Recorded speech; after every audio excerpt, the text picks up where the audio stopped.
And welcome to this episode, this session, this tutorial of Creative Isolation, Creative Lives Under Lockdown, a project on behalf of Cedar Sedgemoor. So for those of you that have been following the project, Cedar Sedgemoor has been funding artists to make and create ideas and run projects in their community to inspire people and connect to people via creativity. Now, fantastically enough, it's never more than a better time than now is to share the word, the crusade, the enlightenment of creativity, because it's really changing people's lives.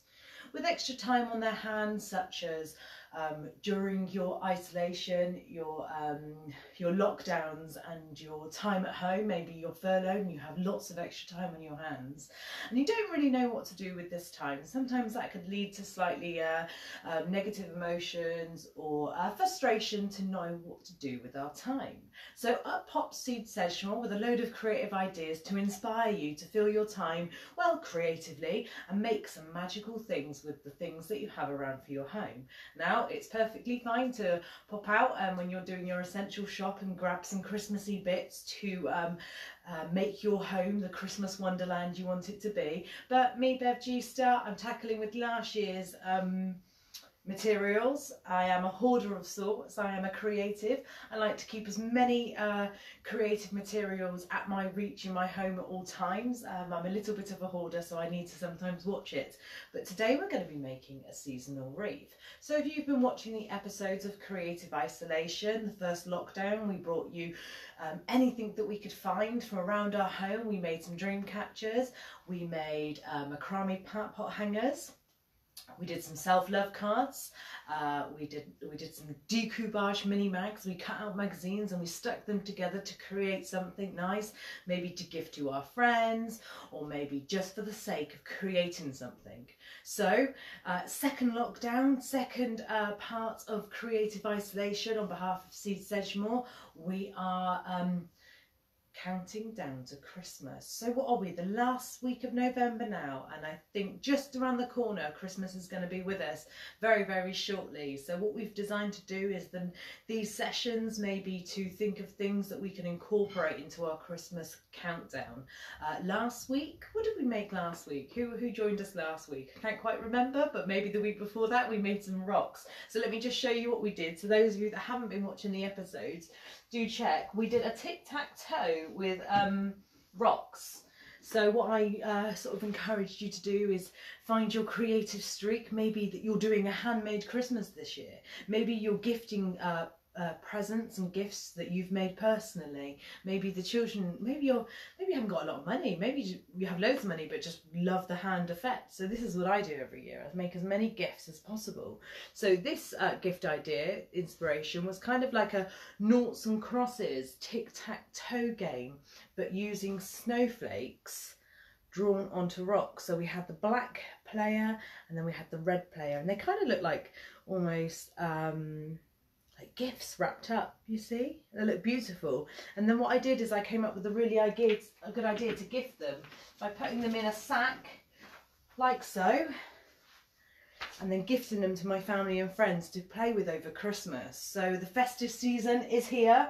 We're thinking about Christmas. Well, I certainly am. We're thinking about Christmas a little bit differently this year. You know, we can't go out to the shops as much as we'd like. We have a different sense of Christmas. We have a different sense of what the festive season is with us. It's our enclosed family. It's the ones that we choose to spend our time with the most. It's our network that we've created, our little nest that we've made for ourselves. And we're trying to celebrate that in different worlds, not by trying to eaten up the consumerism and buying lots and lots of things. We're kind of scale, well, we certainly are as my family, we're trying to scale our Christmas down and understand what it is the Christmas festive season brings for us. And that's normally creativity, without a doubt. We reach out into the corners of our homes. I sit with my children, I book some time off, and I make sure, which in past times, in previous jobs, I haven't made allowances for my family. I've been rushing around trying to, you know, be part of the Christmas consumption of more and giving and sharing. But this year, where I've decided to bring my family network in, I don't feel that panic as much as I did previously. I feel like I'm grounded and I want to make as many things for Christmas with my children.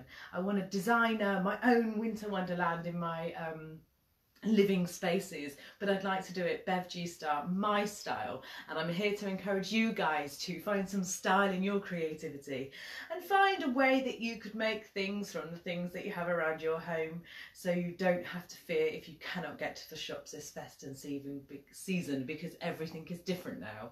So last week we did some Christmas rocks, or the week before. I think in the next 2 sessions coming up, we've got some reindeer food that we're going to be making. I think next week's session is going to be some festive trees, and I'm thinking about maybe just going all out there and painting a Christmas tree and kind of inspiring you guys to do that also. But today is going to be, so this space is going to be made into a seasonal wreath. Now, these seasonal wreaths aren't just for Christmas. I mean, obviously, as we're on the Christmas countdown and we're all feeling the festive, I'm going to add some Christmassy bits and things in there. But don't fear, you could make festive seasonal,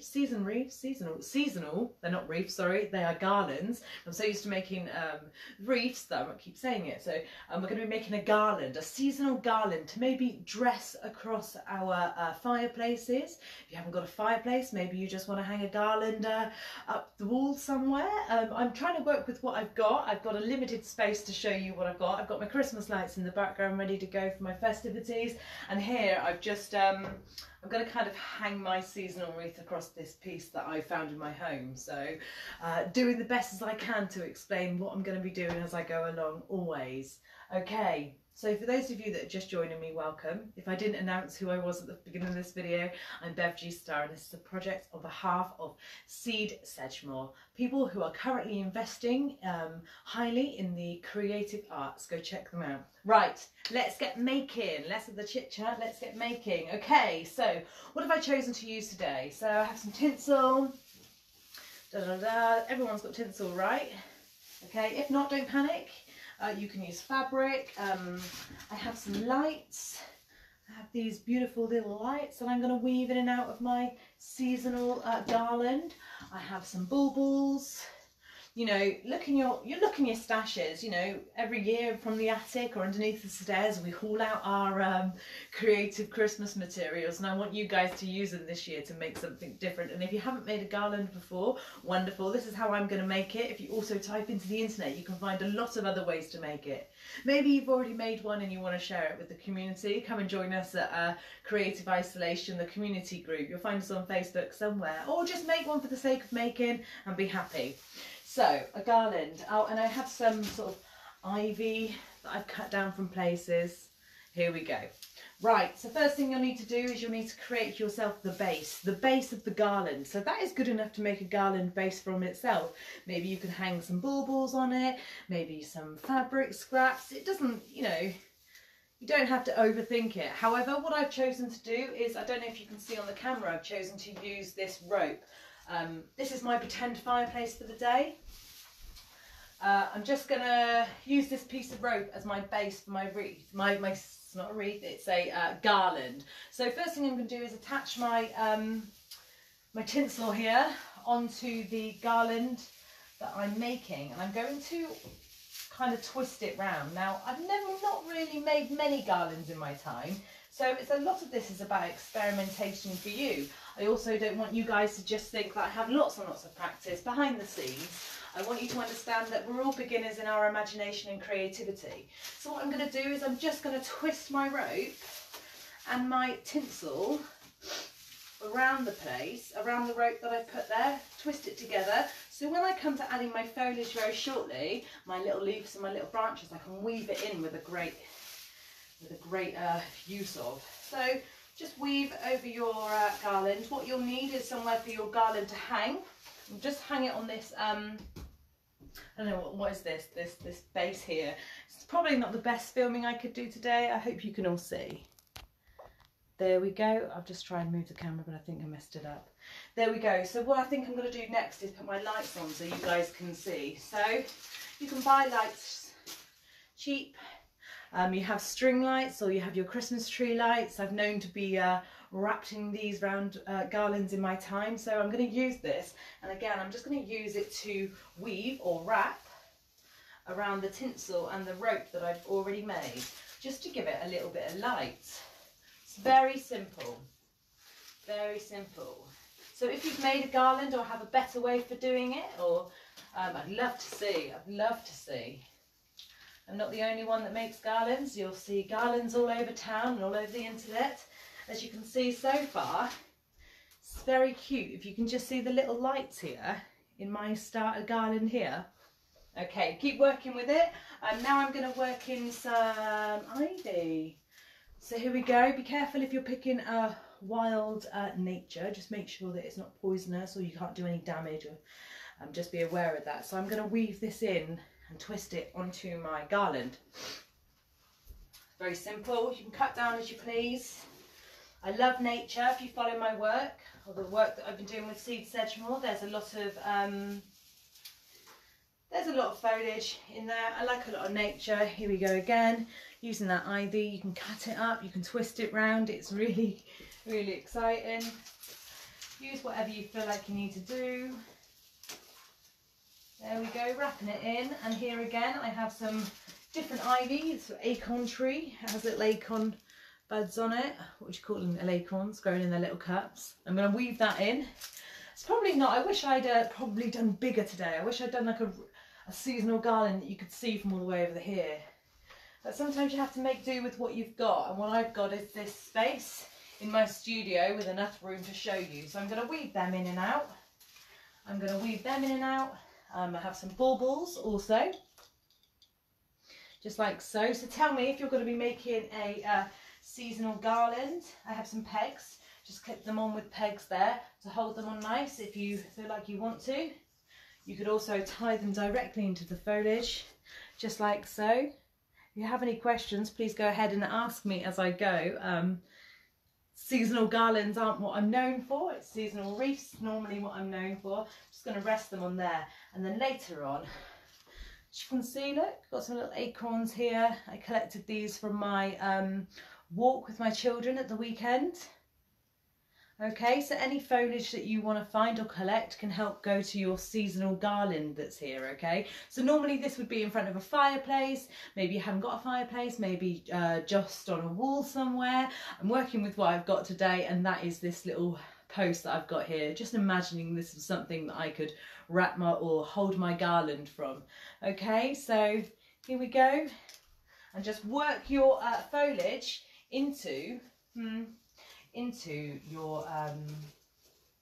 your wonderful seasonal garland. I've also got some what's this?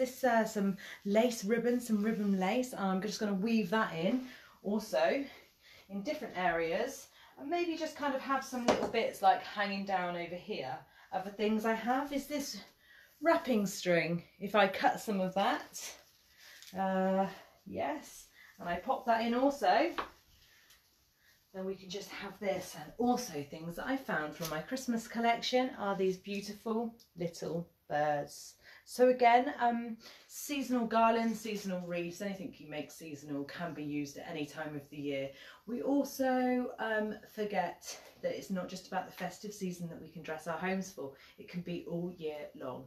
So what I'm going to do is I'm going to pop those into my garland, and I hope you guys have been inspired on how to make a seasonal garland. I don't think the picture is doing me justice. Let's see if I can bring the camera over a second. Just so, is that better? There is my, oh look, I should have done that all along, brought you over closer. So here's my seasonal garland. What I've done is I've got a piece of rope here. Let's just bring you around again. I have a piece of rope. I hung my rope, I twisted some, yeah, that's better. I twisted some tinsel around. I've added my foliage just in there like that. I can tie it in, I can clip it in, I can use my pegs to pop those in, and that's it. Now I'm going to hang this probably under my mirror on on my chimney breast, ready for Santa, the journey of Christmas. The festive season has begun and I'm pretty excited about it. So for those of you, the guys that don't know me, my name's Bev.G.Star and I'm pretty excited about the festive season. My Christmas jumpers have come out, I'm feeling really good. Lockdown and the isolation stage has allowed me to spend time in my home. And more so over the next 4 weeks, I'll probably spend more time in my home, making it a wonderful, cosy place to be as the Christmas draws closer and I connect with my family, my kin, the people that I've chosen to be in my life, my small bubble of fun really, and I look forward to being with them. I look forward to having a different sentiment to this Christmas. I look forward to my Christmas being solely about connecting with my loved ones, like I've already said, and those sentimental gifts rather than the mass consumerism that I'm coming away from. So this is my seasonal wreath. Please make one. Please share it with me in the group Creative Isolation, the community group. We'd love to see it. We support all kinds of creativities there. So come over and join me. And for one last shout out, please don't forget to check out Seeds Edgemore. They are the funders and the beautiful people that are allowing me, creative artists and other artists and creative community projects in their area, in their community, to reach out in different ways and help the creative times, the isolation, be more creative for us all. So without further ado, thank you very much, Bev.G.Star. I believe I will see you next week when we are painting what are we doing next week? A Christmas tree. I'm going to paint a seasonal tree, and then the week after is going to be reindeer food, and we're going to make some Christmas crackers also. But for now, I'm going to say goodbye, let you get on with your wonderful Fridays. I'll see you soon on the internet. Bye guys.